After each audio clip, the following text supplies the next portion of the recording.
Hello and welcome to episode 176 of Learn, Do, Become Radio. I'm April Perry. Today we're talking about 2 ways to solve the constant churning in our minds. And when I talk about constant churning, do you know what I mean? Do you ever feel that? Maybe right now you're thinking, do I ever not feel that?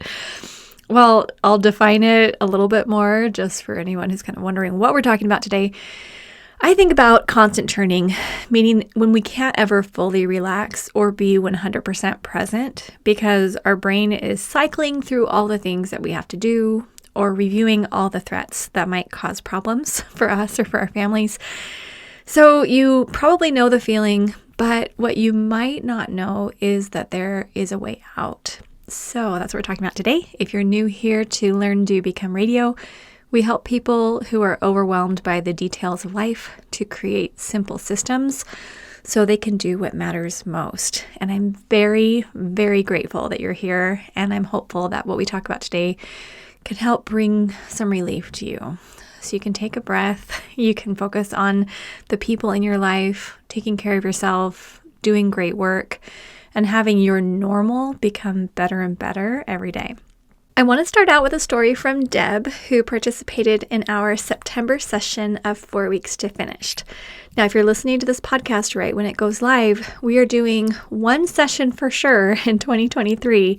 It starts Thursday, February 2nd. So if you want to be a part of it, please come to learndobecome.com/4 weeks. That's the number 4, WEEKS, to learn more and get registered. We would love to have you. So Deb was one of our finishers, and our whole team was really touched by her experience. So as you listen, I'm going to play a little segment where you're going to hear her voice and her own words. And then also on the show notes page, I put together a little summary if anyone wants to come read it or review it. But then after I share her story, I'm just going to give a little more detail on how you can implement these same solutions in your own life. All right, I'm going to turn it over now to Deb. I joined the 4 weeks to finish after finding your Stop Drowning in Piles in 2017 and starting to listen to your podcast in 2020. And I related to a lot of the things that you said on your podcast. I grew up in a home that was a mess. My home is still a mess. I can share it. I haven't gotten the piles conquered, but I knew I needed the accountability. Yeah. And what I really wanted to get out of the class, which I did, was the constant churning in my mind and never being at peace. And for the last 2 months, and this is a huge thing for me, I have been able to relax. I have been able to not have this constant churning in my mind. I have been able to say, I know where to find that. Oh, we're so happy for you. Okay, so can you tell us what made the biggest difference for you? Because you are speaking the language, I think, of everyone here and of most people in the world. So 2 things. The mind sweep, getting things down on paper so that it's not in my brain, but also knowing where I could find it. I was good at writing things down before, but I'd write it on a random sheet of paper and then I couldn't find the paper again. So it didn't really get out of my mind. Yes. So having the one location where I can always go back and find it again.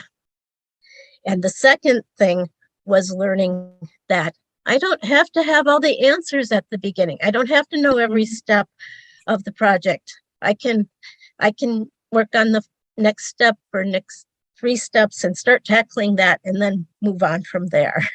I love that. Where then that gives you this momentum so that you can start doing something, but you don't feel like you have to have it like perfect, right? Right. Oh, this is amazing. Okay. I love that for you. So then what do you feel like relaxing has done for you? Like, how has that changed? Why should someone want to relax? Because some people might be like, oh, I'm fine. I can just live with the swirling. I've had general anxiety disorder for years, and I've had days that I couldn't leave the house because of the general anxiety disorder. Yeah. I like to go to things, but I have problems leaving the house. I'm not having problems leaving the house. I can leave the house. Oh, And I've gone on 2 trips in the last 2 months. so good. And for the first time in years, I haven't had panic attacks. I had my list of what needed to be brought along. And the second one, I didn't start way ahead. And I'm like, you know what? I can just use my list from the last trip. And I did that. And I had my best event ever. This is a year of an event I've been going to for 20 years. I had my best time because I could sit and chat with friends and not worry about, did I forget to do something? Yes. Oh my goodness. We're all just cheering you on. This is beautiful. And like, this really is life changing. Cause I mean, Yes. all of us can feel you are like, I could just feel you're a compassionate person. And I think any of us, I mean, like I'm included, where you get like this anxiety feeling, it's because you care about things. If you didn't care about things, you wouldn't feel that, And so when you care and you want to make sure you're doing everything right, and you have all this going on, and to be able to give yourself that break and go on these trips and feel like now you have more of this ability to direct your energy and do good things that you've been created to do. I love that. She is precious, don't you think? Every time I hear that little snippet, I just think, go Deb. I'm so glad that you're here. I'm so glad that you found Learn to Become, and I'm glad that you put into practice these simple systems that are now making a difference for her. And I can just only imagine the impact that she is now making with her community, with her loved ones. So this is what I want for you as well. So first, I'm just going to go over what a mind sweep is, and then we're going to talk about project planning and how we move forward, even if we don't know what the whole project is going to entail. So starting with that mind sweep, how do we keep from just losing all the things we sweep out of our mind? How do we even go about a mind sweep? What is this? Now, our STEP program, that stands for Steps to Everyday Productivity, that goes into depth on doing a mind sweep and where it all goes and step by step and all of that. But I want to give you a little quick answer to just help you to be able to visualize how this works and maybe get you moving if you want to implement this. Quickly, a mind sweep pulls all the stuff out of your brain. What tasks need to be done, including errands, phone calls, computer work, household projects. What routines do you need to create? What big projects are on your mind? What books do you want to read? Where do you want to go on vacation, now or someday? Now, I may just be pulling a random statistic out of the air, but I believe I once read that the average person has between 300 and 500 hours of work in their heads at any given moment. And whether that statistic is totally random or whether it's accurate, I think all of us will agree that when you don't have a system to regularly clean out your mind and process all the things that you've been thinking about or hearing about or wondering about, your mind starts feeling really full. And I think 300 to 500 hours of work sounds fairly conservative. If right now you sat down on a piece of paper and wrote down every little thing, every nook and cranny of your mind that you wish you could do, and then added up how many hours each one of those would take, I'm guessing it's probably even more than that. So that's just the general idea. But what I love about the mind sweep is instead of having things float around in your head, David Allen, the author of Getting Things Done, refers to it, your psychic RAM, all of that stuff takes up your brain processing power, right? And so instead of having all of that there, when you write it on a list, it helps you feel somewhat better because you can see it. The problem is that that's where most people stop. That's where I used to stop. So I just have this long list, and then I would think, okay, now how do I actually work from the list? And I have sat in rooms with professionals balancing families and businesses who have showed me their lists and said, yeah, I just work from this every day. And it was more like a notebook, just full of things. And I asked, well, how do you decide what to work on? Like, I don't know. I just kind of flip through and work on whatever. So most people are just haphazardly trying to get things done during the day. And that's why we go to bed feeling frustrated. And that's why we feel like we're spinning our wheels and never really feel like we're making progress. And we use phrases like, oh, I'm a hot mess, to kind of describe it. But we don't know there's another way to live. So what we do here at Learn, Do, Become is once the mind sweep is complete, that's where our step system comes into place. That's where you learn how to process it into the command central. So everything has a landing space, and you know it will either come back to you through your daily, weekly, or monthly systems, or you'll know exactly where to retrieve it if needed. Then that is what gives your brain the ability to relax. We have lots of podcasts and videos. If you come to learndobecome.com and click on free resources, we have a whole directory showing how we're trying to teach this in little, bits and pieces around the internet for people who maybe are considering coming into our program or who just need a little piece of it and then they're, off and running. Great. But you can either come into the STEP program and learn the whole process, or you can immerse yourself in all things Learn, Do, Become and start piecing it together and learning how to do it, a few minutes at a time. We just want to help you to know that you can have that calm mind. It feels so good because then when something hits you, like you get sick or there's something that happens that's just really frustrating or, like right now we have to replace we're doing like a little construction project, a little minor project, but it's actually going to cause kind of a little bit of a stir in our household where we have to leave the house for a couple of days and trying to get things repaired. And it's kind of a pain. Eric's managing most of it. But when those things come up, you just feel calm because it's okay. So that's what a mind sweep is. And that's generally how you process it, is by putting it into the pieces of the command central. Now, how do you get started on a project if you don't know all that it will entail or how the whole thing is going to turn out?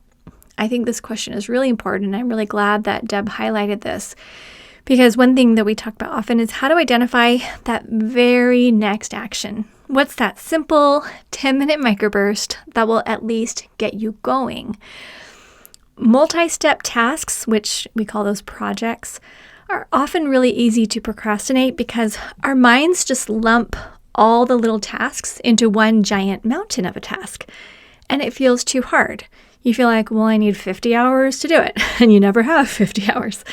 Even writing out what I wanted to say on this podcast or even sitting down and recording this podcast can sometimes feel overwhelming to me if I look at the whole thing and all the little steps that need to happen. But it's really easy to say something like, let me just sit down for 10 minutes and I'll just work on the written part. Then I can do the rest of it later.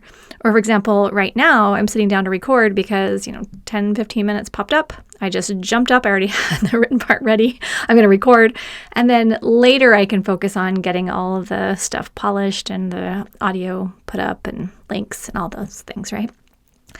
So the beautiful thing about a 10-minute microburst is that once you get started, it feels easier to keep going.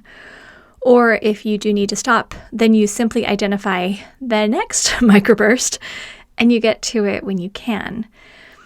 I know that it often feels safer to know the end from the beginning, but when we learn how to take a step and then see that we made progress and the world didn't come to an end, and then we take another step, we start to build momentum.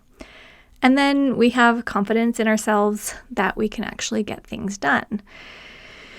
The other thing I want to just add about this is that often if we did know the end from the beginning, we really wouldn't start because we would see the whole picture, all the steps, and think, that sounds too painful, or I don't know if it's going to be worth it.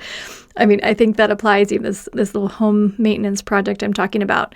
They've told us now after we fix this thing on the floor, we can't put any rugs on the floor for 5 months because it'll alter the way it looks and how they're restaining.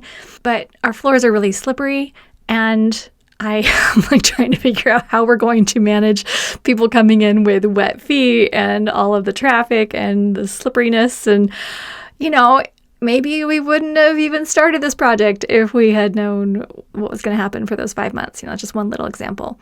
Maybe parenting is a bigger example, where if I knew every challenge that we would have in the 18 plus years of each child's life, I might have thought, I'm not up for that task. That sounds really hard. Or you think about anything that you've done in your life that was worthwhile to you. There are probably really challenging parts to it that you would have preferred to have skipped. And so sometimes it is way better to recognize that a project is important to you, get started, recognize you might grow and stretch and have some things that aren't totally pleasant, but then build up your confidence that you can actually do it. And I love that Deb highlighted this because she knows now that even if she can't see the whole thing, she can start to make progress. And then she's building that confidence in herself. And that's what I think each one of us really wants to have. We want to have confidence that no matter what comes at us, we can manage it, we can handle it. I also want to share one beautiful experience that was shared in our community Facebook group. So this one was posted by Julie, and she said, I just wanted to comment and thank Learn to Become for all this program has taught me. She shares that she's a preschool teacher, and she received an email letting her know that her classroom is going to be renovated, and there's kind of been some changes in what they were going to be doing with this project. New flooring, new paint, updated lighting, things like this. She said, when I received the renovation update email today, I let myself have a few moments of feeling frustrated at the inconvenience that will be happening. Then I started to formulate a plan. Learn, Do, Become has given me the tools to organize, create routines, think through to-dos, etc. Rather than simply reacting to the chaos as it happens, I can create a new classroom routine ahead of time and make an organized list of everything that I will need to do before the remodel in my room happens. I know as much as possible that I can be in control and calm. Thank you. Okay, I love this so much. I think all of us know what it feels like to have something kind of throw a wrench in the works, and we think, seriously, can we just have something calm? But knowing what you can do with this information, all right, how are we going to take this and how are we going to make it work? Learning how to do that, now you can feel somewhat in control and you can feel calm in the middle of that. So thank you, Julie, for sharing this. And if you're not yet part of our free community Facebook group, it's called Learn, Do, Become Community. And you can find that. You find a link on our Connect page, learndobecome.com/connect. All right, just a few announcements before we close up. We have 4 weeks to finish starting February 2nd. And if you want group coaching where you're going to be in a private Facebook group, and you don't have to do Facebook, but we're going to be doing one class every Thursday for 4 weeks. I'll be teaching that one with Eric and our team. And then we have office hours. We have accountability partner opportunity. We have awesome ways for you to be able to get coaching by email or text. Like, we're all in. Our whole team is in. So all of us will be there through the month of February to help you to be able to build your Command Central, learn how to process, learn how to maintain a weekly review, learn how to work with projects. So if you've maybe been a member of our STEP program, but you haven't implemented it, or you've kind of implemented it, or you haven't joined yet, either way, you can learn more at learndobecome.com/4 weeks, the number 4, WEEKS. Or if you just want to learn about STEP, go to learndobecome.com/step. We have a free training called How to Finally Stop Drowning in Piles that you can watch. And if you want to be part of our Arise membership, those are the 3 main programs that we have. 4 weeks to finish. It's about once a year. Maybe twice a year, but once right now. STEP, which is lifetime access. You just join once.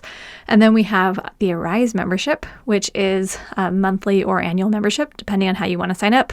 But that's where you can work with me and Eric and the team and create the life where you feel like you can wake up excited and go to bed content.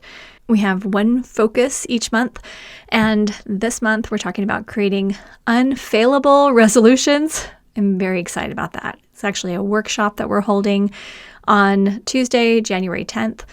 This is where, and this should be the day this podcast goes live, but that's where you can actually come in. You can go through these questions we prepared for you, participate in the community conversation, and start learning how to apply the things that we're talking about here at Learn, Do, Become using the STEP framework, but helping you to be able to get a little bit more organized, a little bit more clear, and a little more excited and purposeful and connected every month as we move forward. Okay, I think that's all for today. Sending a huge hug, and I'm very grateful for all of you. I hope you had a great New Year so far. Ours has had a lot of little unexpected things coming up, but overall, we're very, very enthusiastic and excited about the coming year and grateful for the chance to work with you and get to know you more and to serve you. All right. Have a great day. See you soon at learndobecome.com.